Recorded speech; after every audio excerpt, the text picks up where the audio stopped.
Good evening and welcome to Pakistan Today from our Islamabad studio. I'm Victoria Lane. The United States has launched a fresh wave of strikes against Iranian military targets, significantly escalating tensions across the Gulf region.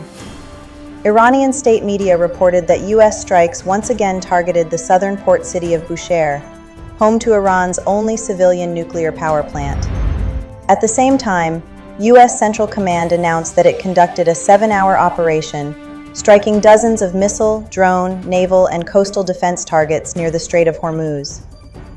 Washington has also resumed a naval blockade on vessels traveling to and from Iranian ports, raising concerns over regional security and the safety of one of the world's most vital shipping lanes. Iran has responded by claiming strikes on facilities linked to the U.S. Fifth Fleet in Bahrain.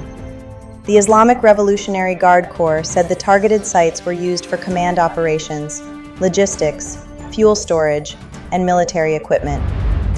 Tehran described the attacks as retaliation for recent U.S. military actions and efforts to control the Strait of Hormuz.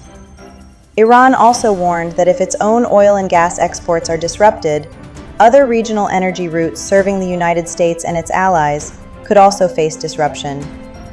Meanwhile, authorities in Bahrain activated air raid sirens and advised residents to remain calm and seek shelter. Iran has also declared that it no longer considers itself bound by its Memorandum of Understanding with the United States. Deputy Foreign Minister Kazem Garibabadi said Washington had violated every clause of the agreement, arguing that even a single breach was enough to end the deal. Separately, Iranian Parliament Security Commission spokesperson Ibrahim Rezai stated that the understanding was effectively over, accusing the United States of becoming a direct party to the conflict.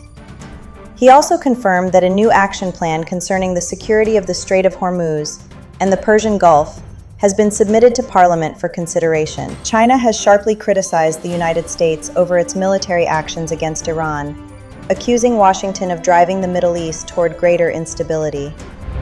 Addressing the United Nations, China's representative said U.S. policies had prolonged the Gaza conflict and hindered diplomatic efforts to reduce regional tensions. He argued that military action against Iran was launched while diplomatic talks were still underway and without the involvement of the United Nations. The Chinese envoy also blamed U.S. policies for contributing to instability in Yemen and the Red Sea. Global oil prices have risen as renewed hostilities between the United States and Iran increased fears over energy supplies from the Gulf. According to Reuters, markets reacted after President Donald Trump reimposed a naval blockade on Iranian ports, while Iran carried out retaliatory strikes against U.S.-linked infrastructure in the region. Brent crude climbed 1.72% to $86.19 a barrel, while U.S. West Texas Intermediate gained 1.4% to $80.40. Market analysts warn that prices could approach $100 per barrel if the conflict intensifies further and damages critical Gulf energy infrastructure. Back home, Prime Minister Shahbaz Sharif has directed all relevant authorities to remain fully prepared for any monsoon-related emergencies. During a meeting with National Disaster Management Authority Chairman, Lieutenant General Inam Haider Malik, the Prime Minister reviewed nationwide preparedness measures and instructed provincial governments, provincial disaster management authorities, and all concerned agencies to strengthen coordination for a timely and unified emergency response. He was also briefed on the country's early warning systems and ongoing coordination with the Ministry of Climate Change to reduce the impact of severe weather. In economic news, the Federal Board of Revenue has issued the proposed procedure for its fixed tax scheme aimed at supporting small traders. Under the proposal, owners of a single shop with an annual turnover of up to 200 million rupees will be eligible to pay a 1% tax on gross turnover.